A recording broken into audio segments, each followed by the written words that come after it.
everybody, this is Big Stack Numismatics. It is Saturday, October 1st, and I want to welcome all my fellow coin collectors out there.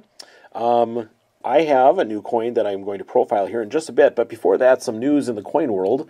We have the Royal Mint releasing the newest effigy of King Charles III that they're going to be using on a couple of upcoming coins. There's a couple of commemoratives kind of featuring the legacy of Queen Elizabeth, and they're going to be putting this image on the 5-pound crown and the 50 pence piece. And it's interesting because for the last 70 years, Queen Elizabeth's effigy has been on coins in the UK, and there are 27 billion, that's billion with a B, circulating in the UK alone. I can't imagine how many in the entire world. But bottom line is we got a new change here, and so I will likely not be picking up those coins, but I'll probably pick up the newest release of the Gold Sovereign with his portrait on there when they come out. So, today we have a modern coin. I'm not the biggest fan of modern coins, and I think part of that goes back, if you're familiar with my other channel, I started life as a silver and gold stacker and kind of fell into numismatics and coin collecting as a result of just kind of being exposed to that. But I remember when I would see people buying like graded silver eagles, just like you get them from a tube, you'd send them in, and you'd find the MS70s, and they'd sell for a great deal above what just a BU one would be. And I just never really understood, and I still kind of don't for that kind of thing. When you're grading bullion, I don't get it. But I am a fan of commemoratives. I've been hooked on the early American commemoratives, for those of you that have been following my channel. And so this is a modern commemorative by the U.S. Mint. And I remember when these came out, I thought the design was pretty cool. We have the 2014 Baseball Hall of Fame coin here. And this was to commemorate the 75th anniversary of the Baseball Hall of Fame. And we have this really cool curved design of baseball. A little bit of toning here in the middle. And I see a lot of pictures online that have the same thing. I don't know if it's created that with a little bit of coloring there, or if that is just something that naturally happens, but very interesting. It says first strike, whatever. And then we have, of course, the signature of Cassie McFarland, who is the designer of this coin. It's kind of cool. And, yeah, beautiful. I love the deep reflective shine around the glove. And, of course, in there it says Liberty and God We Trust in 2014. I love this coin. It's really cool. It's just something you can just find new details in it all the time. So, yeah, so interestingly enough, when this coin came out, it was, let's see, first of all, they minted 400,000 of the $1 variety of these coins. They also made 750,000 clad half-dollars, and then 50,000 proof gold $5 commemoratives. And of the 400,000 that they made of the $1, I feel like 260-some thousand were proof, and there's the 140,000 must be, mint state, just the regular non-proof versions of the coin. If I go here to PCGS's page that shows their profile of this coin, and I scroll down, and it talks about how many they have in each situation. So in Proof 70, they have 17,341. That's a lot. And then, of course, in 69, we see 8,892, 27 in Proof 68, and then one lonely coin in 62. Holy cow!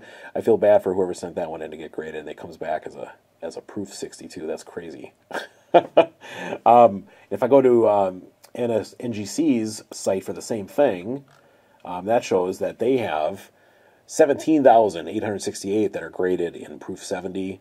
They have 10,003 in 69, 14 in 68, and 1 in 66. So that's a lot of very, very high grade coins in this fashion. So there's a lot of them out there, obviously. When I go to the cert verification page for this coin, This one says it has a retail value of 180, which seems really high to me because when you look at actual sales of these coins, you can easily find these for $80 to $100 right now on any kind of auction website, and even just for sale on coin store websites. And of course, this one says on this page 1,831 population, and then in parentheses total 17,341.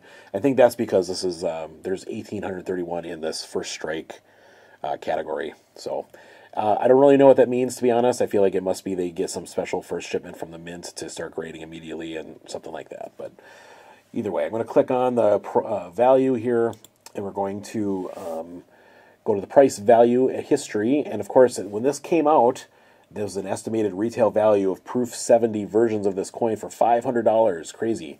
And then all it took was about 5 months, and then they said, nope, it's worth about $175 in DCAM, Deep Cameo Proof 70. And it's kind of been a little bit of sideways motion for the last 7 years or so.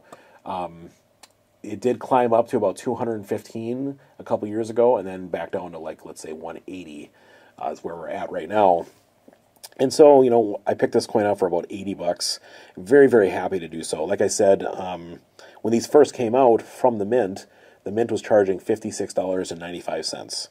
So, which would be nice to have the mint packaging and all that kind of stuff. But to pick up this coin, then for, you know, only $80, it's only $24 more than the retail price of the original with the packaging and all that stuff. But to get it in Proof 70, signed by the designer of the coin, I think that's kind of nice.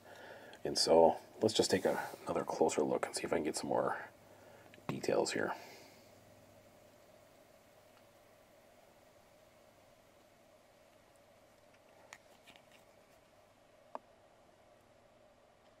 It's just a fun coin, cool concept. And I'm a fan of commemoratives, so you're going to see probably more things like this in the future because it's, number one, they're cheap, and two, I just like to collect. So, you know, this is probably, I think, my first modern commemorative that I have, and I'm sure I'll be searching for more as they come up. Interestingly enough, for those of you that have been asking, you know, where do I get most of my coins? And I'm going to be honest with you, until more coin shows come near me that I can get to, I have to get most of my stuff online.